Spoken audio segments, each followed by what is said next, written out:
Hi guys, and thanks for tuning in to another episode of Design and a Half. In today's episode, we're going to talk a little bit about roadmap planning for designers and what this actually means for you as a designer.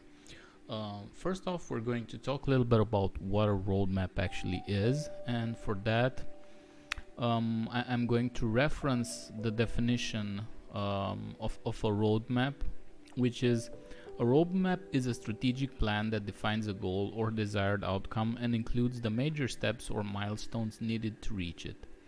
Basically, what this means is that a roadmap's primary usage is as a strategic tool that helps you visualize and put sort of in a narrative way the strategic goals of the company with regards to its product sets or its feature sets or its portfolio.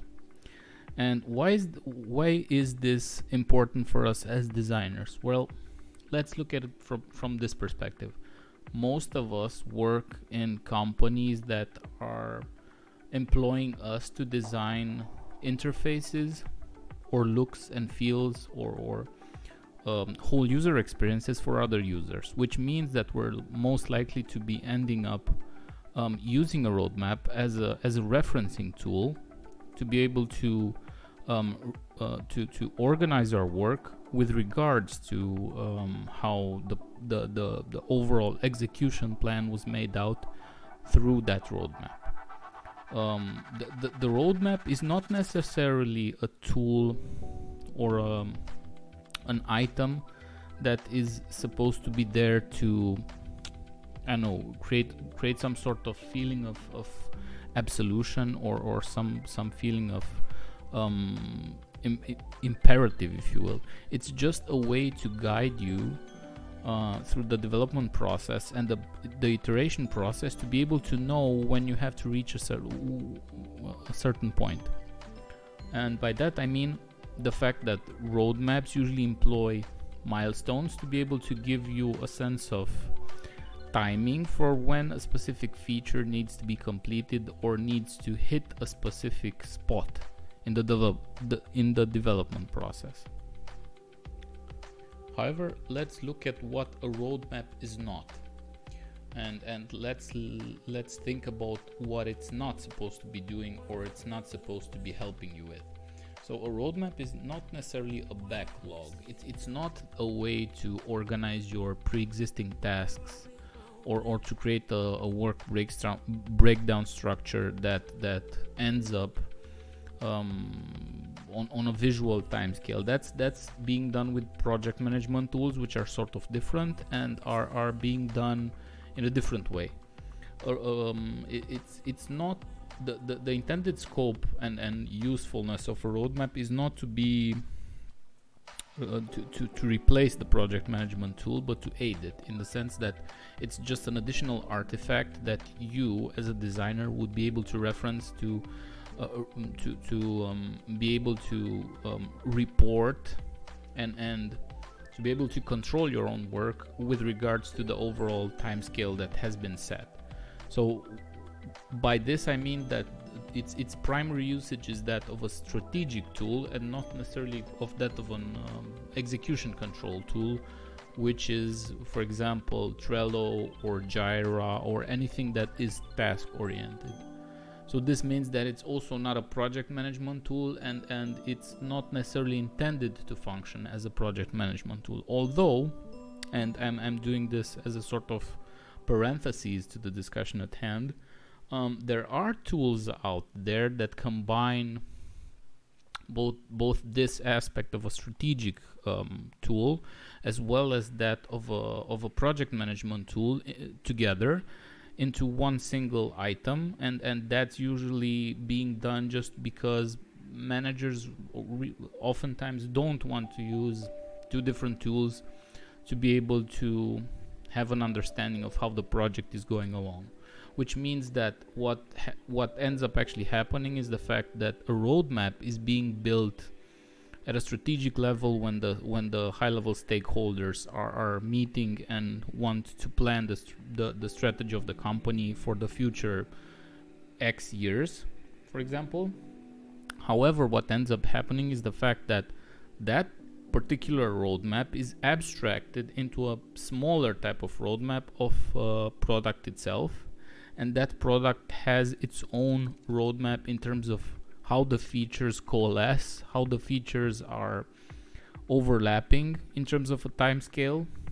And obviously this also means that people would need to know how specific tasks impact the project timeline, which means that the road mapping part is built into and tied into the project management part, which means that if you're changing stuff in the project management aspect, for example, if you're changing the number of tasks, the items in the tasks in the work breakdown structure, or items that I know you re-estimate them and you assign them different values, that also means that the project timescale is going to shift, and it's also going to impact the Gantt chart of that project's timeline. And I think this is the main reason why a lot of people actually confuse, from a visual standpoint, the concept of having a roadmap versus having a Gantt chart. The Gantt or Gantt chart is actually a way to gauge a project's performance based on its evolution through the time scale, and it's sort of linked with all of those tasks that are assigned to the project, whether they are in a development swimming lane or a design swimming lane or a testing swimming lane. And by the way, the concept of a swimming lane is basically a slice of a horizontal slice which is overlapping another slice which contains sort of a different timeline. So you have a slice which is the development timeline, you have a slice which is the design timeline, and you have, for example, a marketing or a testing slice which is different. Those are called swimming lanes in I know, project management language, if you will. And those swimming lanes serve as a way to overlap all of the existing tasks into that sort of timeline stick thing, to be able to see whether or not, for example, design is aligned with development, whether or not development meets the deadline, and sort of what ends up happening is that each of those sort of projects that are displayed in sort of a Gantt chart way also have these milestones, and those milestones are actually referencing the strategic plan outlined in the roadmap. And sort of this is why a lot of people confuse road mapping with Gantt charts, and there's this confusion about how a project management tool should actually work like. And I guess even some project managers which actually know a lot about project management tools sometimes confuse them, just because they are so very similar in a visual way, that what ends up happening is the fact that they end up confusing one with the other one. But it's actually not that simple. It's a matter of knowing the nuances about how they work and how they look, to be able to tell the difference between a roadmap and a Gantt chart. So, having talked a little bit about that, let's dive into the why this roadmap could be useful for you as a designer. One of the main reasons why it could be useful, and it probably is useful for you, is because you as a designer are part of a multi-talented team. What this means is that you're probably part of a team that employs other people like developers, testers, project management people, and so on. Which means that you will need to make sure that your own tasks are executed in a timely manner, which means you will always need to be referencing back to those aforementioned timelines that have been established in the roadmap. Which means that you will always be looking at the roadmap to tell, dude, am I on plan with the roadmap or not? Because what ends up happening is we as designers are usually working in advance of developer sprints, of developer cycles, and of other cycles as well, because sort of this is the sort of fallacy of the 21st century with regards to agile, because everybody says they're agile, but in that aspect they are all using a sort of a waterfall system that smells and feels like agile when in fact it's not. And why I'm saying this is because the waterfall process usually means you're going through a stage and then one stage overspills into the other one and so on and so forth until you have a finished product. Agile does not necessarily follow this principle, and it's basically Agile is more ad hoc, it's more in the now, and is actually really suitable for a lot of startup companies which are doing stuff a little bit more chaotic rather than in traditional companies. And the weird thing is that here in Europe a lot of companies are saying they're agile, but they're just using agile techniques. They're not practicing agile per se, because agile per se is really difficult to practice when you have situations like this, when you have a team which needs to execute on a release schedule which is usually very short, like 3 months and stuff like that, and you need to be making sure that that specific designer or that specific team of designers is also available just after they finish delivering or starting work on one thing. They will overspill into the other one. Like this sounds complicated, but let me explain for a little bit. Say you're starting on the 23rd of April and are supposed to be finishing in, I don't know, July 23. The concept of finished in design is rather, how should I put this? Rather generously used, because you are never actually finished. The problem is that you as a designer, if you're working in a software company, are going to be using a specific iteration cycle to develop the visual part as well as the UX testing and so on and so forth. At some point you have a hard stop. At that point development sort of begins, and you're either shifting your priorities to other projects, which in my experience happened in all of the companies that I've been working with, and are basically shifting to other priorities on other features or projects in the same company. That means that from that point on, you're supposedly being done with the first feature, for example, that you worked with.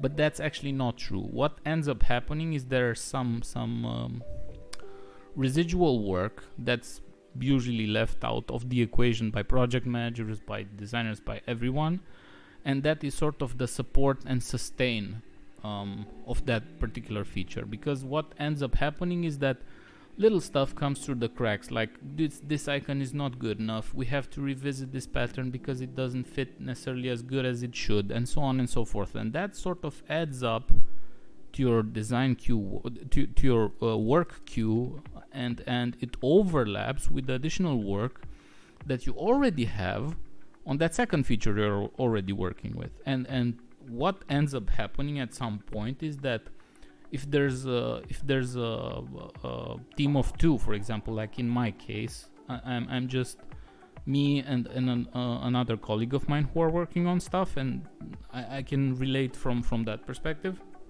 What ends up happening is the fact that we're done with one thing, we're sort of thinking we're done with one thing, and we begin the second part, the second feature, and at some point we just get extra work from the first feature which we presumably released or got out of the way with and packaged and whatever. And that means that at some point we have to do a lot of task switching, and this is actually really not okay, just because task switching in itself is really not okay for any human being, just because it adds a lot of overhead to our cognitive functions, as well as long term it's unhealthy. It degrades the memory, it creates attention problems. There's all sorts of bad stuff that comes from multitasking and task switching. So definitely keep this in mind whenever people come around you for, I don't know, trying to leverage the several features or products at the same time. It's not healthy, guys. As much as possible, try to limit it, and what I can tell you is that if you're young and you think you can handle it, you don't need to handle it. It's not necessarily healthy to do it. If you don't have a choice, then I suppose it's fine. I don't think I have a choice as well. Most of us don't really have a choice in this situation, but if you have, and you have a design manager that can actually help you out with this regard, please talk to them and try to fix this issue by shifting some of those things away, or at least adding more designers on board of your company to help you out with delivering features, because at some point you're just going to be overwhelmed by the amount of backlog work that comes in just from previous features. And this happens regardless of a company's size. That's the problem. It doesn't happen in smaller companies. This also happens in larger companies too. And it happens just because of how Waterfall is working. However, at the same time, it's also like this due to how I know the teams relate to each other and how they communicate to each other, and how designers say, okay, we're going to hand this off and we're going to be done with it. But the problem is that it's never done, because bugs are always there, and people just don't look at bugs the way that we look at them and say, like, okay, just add them to a backlog and we'll take care of them later. It's not like that. If the feature is not released yet, what's most likely to happen is that bug is going to be assigned to you, and you'll have to take care of it before the feature gets released, because in most situations nobody's going to have nobody's going to afford to release a feature which is half-assed and which is going to potentially damage the product, or actually half-ass the product itself fully and then damage the whole selling process of that particular product. It's not going to be okay. It's definitely not. Which is why these bugs usually get fixed into production and are not necessarily added to a later backlog and so on and so forth. That's the case for most companies who do this. Getting back to our discussion at hand, which was about roadmaps, I think the roadmap itself is really amazing for us as designers, and is oftentimes probably overlooked by most of us, just because we tend to see it more as a management sort of tool, and it's actually not. For example, if you're working in a UX department which is rather large and has several other people, I think it's rather smart to include a roadmap for your own team as well, and to actually use that roadmap to plan ahead, to be able to say, okay, this is where we are right now. Let's see where we want to be in terms of a team in about 3 years. And I think 3 years is probably even too long, but it's long enough to be able to give you some sort of temporal outlook that's way in the future, that sort of forces you to think ahead about what you want to get out of that team, what you want to get out of the department, and so on. Which means that you will need to be able to plan ahead for the amount of people you have. You need to think ahead about what it means in terms of resources, which means budget, logistics, and so on and so forth.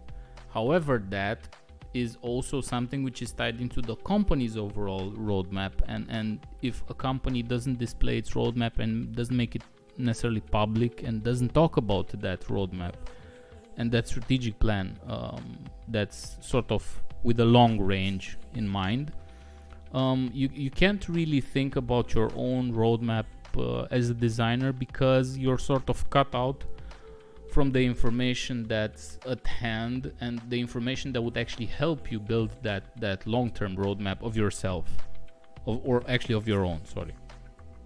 But the one thing that I'm actually seeing quite a lot of lately is the fact that a lot of people, instead of going and looking at UX from a strategic perspective like the one I just mentioned earlier, are rather going on the opposite direction of a more managing downside and going towards the bottom where actually the workload is related, like how people do their tasks.